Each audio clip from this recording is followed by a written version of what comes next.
पावसाळा म्हटलं की प्रत्येकाच्या मनात वेगवेगळ्या प्रकारच्या भावना जाग्या होतात। आता पावसाळ्यात मस्तपैकी मान्सून ट्रिपला जायचं असं प्लॅन काही जण करतात, रेनकोट छत्र्या वापरायला काढतात, गरमागरम भजी आणि चहाची डिमांड वाढत जाते आणि काही जण मात्र उलटी, जुलाब, ताप यांच्या भीतीनंच गारठून जातात। आज म्हणूनच ज्यांना पावसाळ्यामध्ये आजारी न पडता, पोट बिघडू न देता पावसाळा मस्तपैकी एन्जॉय करायचा आहे, त्यांच्यासाठी, त्यांच्या पोटासाठी, त्यांच्या पचनासाठी 5 महत्त्वाच्या गोष्टी आपण समजून घेणार आहोत। नमस्कार, मी डॉक्टर अक्षता सप्रे आणि स्वरूप आयुर्वेद या आयुर्वेद आहार आरोग्य या सगळ्यांविषयी साध्या सोप्या भाषेत माहिती देणाऱ्या माझ्या यूट्यूब चॅनलवर तुम्हा सगळ्यांचं मनापासून स्वागत।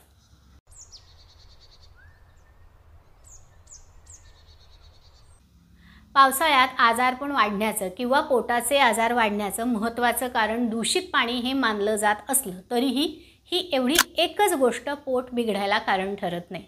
इतरसुद्धा अनेक गोष्टी आहेत ज्या आपण समजून घेणार आहोत, टाळणार आहोत आणि पावसाळा मस्तपैकी एन्जॉय करणार आहोत।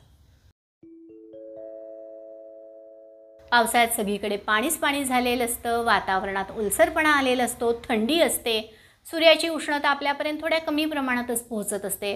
कधीकधी आभाळ भरून आल्यावर सगळीकडे स्तब्ध म्हणजे पॉज झाल्यासारखं वातावरण असतं। तशीच अवस्था आपल्या शरीराची सुद्धा असते।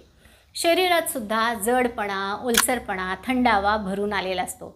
जसं सूर्यशक्ती मंदावलेली असते तशीच आपली पचनशक्तीसुद्धा थंडावलेली असते। शरीराची ताकद कमी झालेली असते, उत्साह कमी असतो। अशा वेळेला या थंड वातावरणाचा, मंद अग्नीचा परिणाम पोटावर, पचनावर होतो आणि आजारपण चालू होतात। म्हणूनच या दिवसात पचनाची जरा जास्तच काळजी घ्यायला लागते। या 5 नियमांपैकी सगळ्यात महत्त्वाचा नियम आपल्याला पाळायचा आहे तो म्हणजे पचनासाठी सोपा आहारच आपण घ्यायला हवा। पावसाळ्यात आपल्या पचनाची, पोटाची ताकद थोडी मंद झालेली असते हे आपण बघितलंय। या पोटावर अत्याचार करणारं किंवा पोटाला, पचनाला ओव्हरटाईम करायला लावणारं जेवण खाण आपण टाळायला हवं। यात सगळ्यात महत्त्वाचं खाणं म्हणजे ब्रेड, बिस्किट, खारी, केक, क्रीम रोल असे बेकरीतले पदार्थ टाळायला पाहिजेत। नूडल्स, पास्ता, पिझ्झा असे मैद्याचे पदार्थ खायला नकोत। पनीर, चीजचे पदार्थ, दुधाच्या मिठाया, खव्याचे पदार्थ, चॉकलेट्स, बिस्किट असे पदार्थ खाऊन चालणार नाही।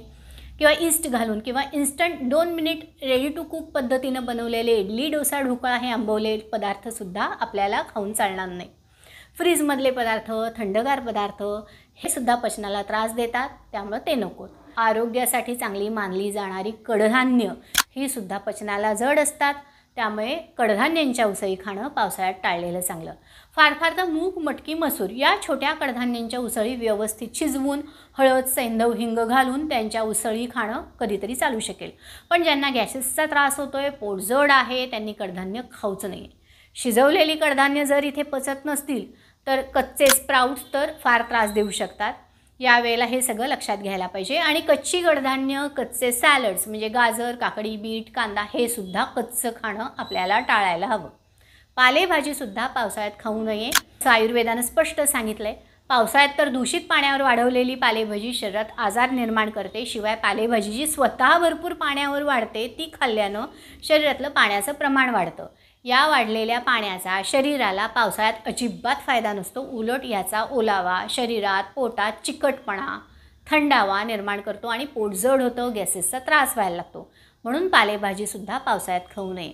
पालेभाजी नको, कडधान्य पण नको, पण दुधी, दोडका, घोसाळी, वांगी, तोंडली, कोहळा, बटाटा अशा भाज्या मात्र या दिवसांमध्ये भरपूर खायला काही हरकत नाही।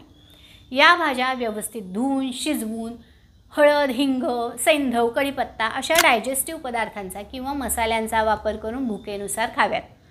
भोपळा, दुधी भोपळा, टोमॅटो यांचं सूप, जिरे मिरे पूड घालून बनवलेलं कढण हे सुद्धा आपण खाऊ शकतो। रोजची धान्य वापरताना, पिठं वापरताना ती थोडी भाजून घ्यावी म्हणजे पचायला थोडी जास्त सोपी होतात।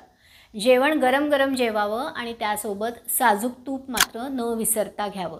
तूप पचनशक्ती वाढवणारं असल्यामुळं आपल्या पोटासाठी अतिशय उपयोगी सुपरफूड आहे। खरं तर पोट आणि पचनासाठीच नव्हे तर स्मरणशक्ती, बुद्धी, इम्युनिटी, हार्मोन्स संतुलन या सगळ्याविषयीचा एक व्हिडिओ आपण यापूर्वीच आपल्या चॅनलवर पोस्ट केला आहे, तो सुद्धा तुम्ही अवश्य बघा।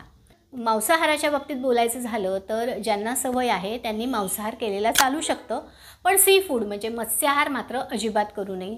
पोटासाठी पाळायचा दुसरा नियम म्हणजे भुकेनुसार जेवायचं किंवा भूक नसेल तर चक्क उपास करायचा।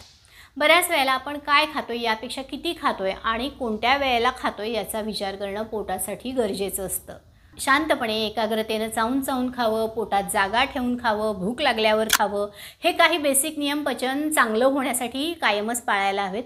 पावसाळ्यात तर अगदी ठरवून हे बंधन आपण आपल्यावर घालून घ्यायला पाहिजे. पाऊस आहे, भूक नाही, पण भजी खावीशी वाटली आणि भजीबरोबर वडापाव पण खावासा वाटला म्हणून खाल्ला, असा प्रकार आपण पावसाळ्यात टाळायला पाहिजे. या दिवसात पचन थोडं मंद गतीनं काम करत असतं. इतर वेळी दुपारचं जेवण छान पचून रात्री 8-9 वाजता सरसरीत भूक लागते. अशी हेल्दी भूक असणाऱ्यांना सुद्धा बऱ्याच वेळेला रात्री 9 वाजले तरी अजून जेवायची इच्छाच नाही असं सुद्धा पावसाळ्यात वाटत असतं. अजून दुपारचं जेवण पचलं नाही असं वाटतंय, पोट अजून म्हणावं तसं हलकं झालेलं नाही आहे, अशा वेळेला रात्रीचं जेवण टाळलेलं सगळ्यात चांगलं. किंवा साधा वरण भात किंवा एखाद्या भाजीचं सूप असं काहीतरी जेवण घ्यावं. या दिवसातला एकंदरीत सगळ्या वातावरणाचा अभ्यास आपल्या पूर्वजांनी अगदी व्यवस्थित केलेला होता आणि म्हणूनच त्यांनी या दिवसात ठिकठिकाणी उपासाची योजना किंवा उपासाचं बंधन किंवा नियम घालून दिलेत. उपास म्हटलं की त्यातला एक धार्मिक भावनेचा आधार तर असतोच आणि उपासामुळे न खाण्याचे किंवा लिमिटेड खाण्याचे नियम सहज पाळले जातात. तर आपण उपासच म्हणून काही ना काहीतरी खात राहिलो तर लंघनाचा मूळ हेतू साध्य होत नाही आणि पित्त वाढायला लागतं. बऱ्याच वेळेला अपचनाचे राहिलेले अंश किंवा असंच बरंच जुनं झालेलं अपचन, ज्याला आयुर्वेदात आम असा शब्द आहे, तो जर शरीरात साठत गेला तर त्याचे पूर्ण शरीरावरच दुष्परिणाम दिसायला लागतात. म्हणून हा साठलेला आम पचवून टाकण्यासाठी, पेंडिंग राहिलेलं पचनाचं काम पूर्ण करण्यासाठी आपल्याला डायजेस्टिव्ह सिस्टीमला थोडी विश्रांती देणं गरजेचं आहे. खरं तर विश्रांती म्हणण्यापेक्षा यावेळेला कामाचा एक्स्ट्रा लोड टाकायचा नाही आहे, म्हणून यावेळेला आपल्या तोंडावर, खाण्यावर बंधन पाळायला हवं. पोटासाठी तिसरा नियम इयत्ता 3मध्ये शिकवला गेलेला, पाणी गाळून उकळून प्यायचं. यात आयुर्वेदानं आणखी ॲडिशन केलं आहे, गाळून उकळून काढा करून सिद्ध करून पाणी प्यायचं. उकळून म्हणजे 20 मिनटं चांगलं खळाखळा उकळून त्यातले आजार निर्माण करणारे घातक जीवजंतू, बॅक्टेरिया मरतात. टायफॉईड आणि कॉलरा अशा साथीच्या आजारांपासून आपल्या पोटाचं रक्षण होतं, हे सगळ्यांनाच माहिती आहे. आयुर्वेदानं या दिवसात पाण्याचं अपचन व्हायला नको किंवा पाण्यामुळं आजार पण नवीन निर्माण व्हायला नकोत म्हणून पाण्याचा चक्क काढा करायला सांगितला आहे. अष्टमांशावशेषतः म्हणजे 8 भाग पाणी उकळून 1 भाग राहील, म्हणजे 1 अष्टमांश राहील एवढं पाणी पिण्यासाठी योग्य सांगितलं आहे. एवढं जरी नाही तरी 20 मिनटं उकळून 1/4 जरी पाणी उकळलं तरी पाणी पचायला सोपं होतं, पिण्यासाठी अगदी सेफ होतं. श्रुत शीतजल म्हणजे उकळून गार केलेलं पाणी, थंडगार नव्हे तर कोमट कोमट पाणी, हे पोटासाठी पचनासाठी उपयोगी असतं.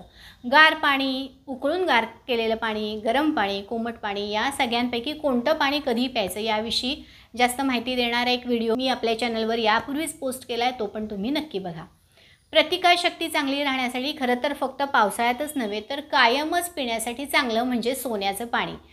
सोन्याचं पाणी म्हणजे शुद्ध सोन्याचा तुकडा घालून उकळलेलं पाणी. सगळ्याच वयोगटातल्या स्त्री पुरुषांसाठी किंवा गरोदर स्त्रियांसाठी, आजारपणातून नुकत्याच बऱ्या झालेल्या माणसांसाठी सुद्धा असं सुवर्ण सिद्ध जल पिणं हा एक खूप चांगला मार्ग आहे. चौथा नियम जो पोटासाठी आपण पाळायला पाहिजे तो म्हणजे वर्षा ऋतुचर्या पालन करणं. वर्षा ऋतुचर्या म्हणजे आयुर्वेदानं सांगितलेले विशेषतः पावसाळ्यात पाळावेच असे काही विशेष नियम. पावसाळ्यात सगळ्यात महत्त्वाची आपण यापूर्वीच लक्षात घेतलेली एक गोष्ट आहे की या दिवसात आपली शारीरिक ताकद कमी झालेली असते, म्हणून या दिवसात फार दमायला होईल किंवा दमछाक होईल असा व्यायाम करू नये असं आयुर्वेदानं सांगितले. जी ताकद, जी ऊर्जा आहे ती सांभाळून पुरवून वापरा असं आयुर्वेदाला इथं सांगायचं आहे. या दिवसात शारीरिक बल कमी झालेलं असल्यामुळं बाहेरून येणाऱ्या रोगजंतूंना आपलं शरीर पटकन बळी पडू शकतं. हे टाळण्यासाठी पचेल ते खाणं, पचनावर लोड येऊ न देणं, स्वच्छ पाणी पिणं, ह्या गोष्टी आपण बघितल्या आहेतच. याशिवाय ज्याचा डायरेक्ट आपल्या खाण्यापिण्याशी संबंध नाही पण परिणाम मात्र पोट, पचन यावर पडतो, अशा गोष्टीसुद्धा सांभाळणं गरजेचं आहे.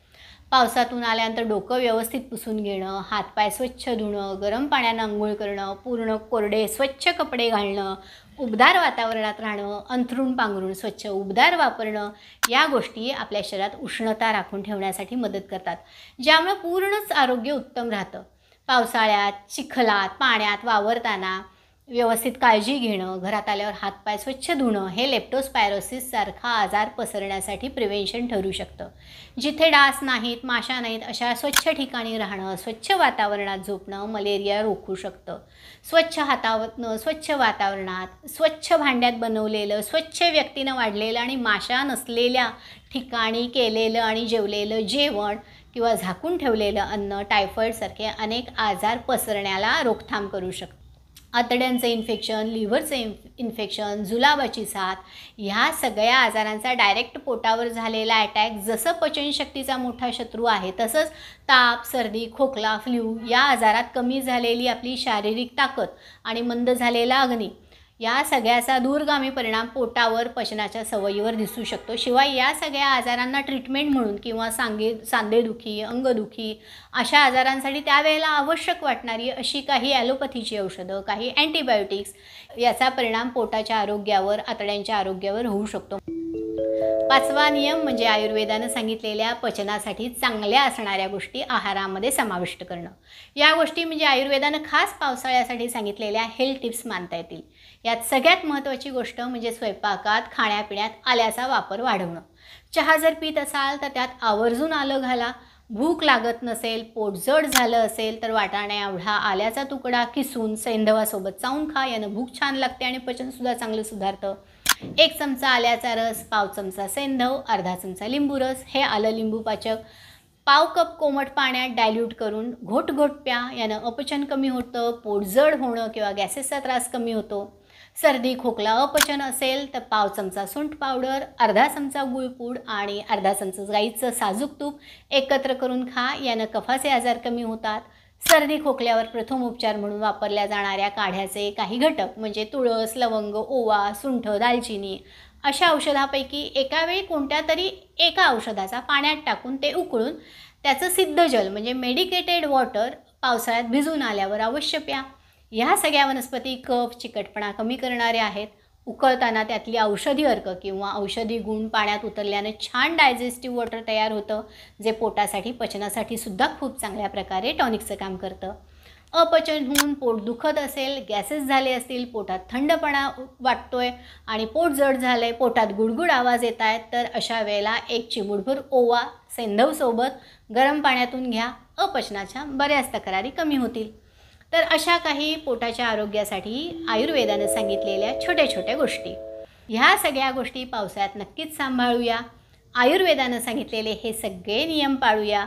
पोट, पचन उत्तम राखूया आणि पावसाळ्याच्या अगणित धारा आणि हिरवागार निसर्ग यांचा मनमुराद आनंद घेऊया. स्वस्थ राहूया, आनंदी जगूया. धन्यवाद.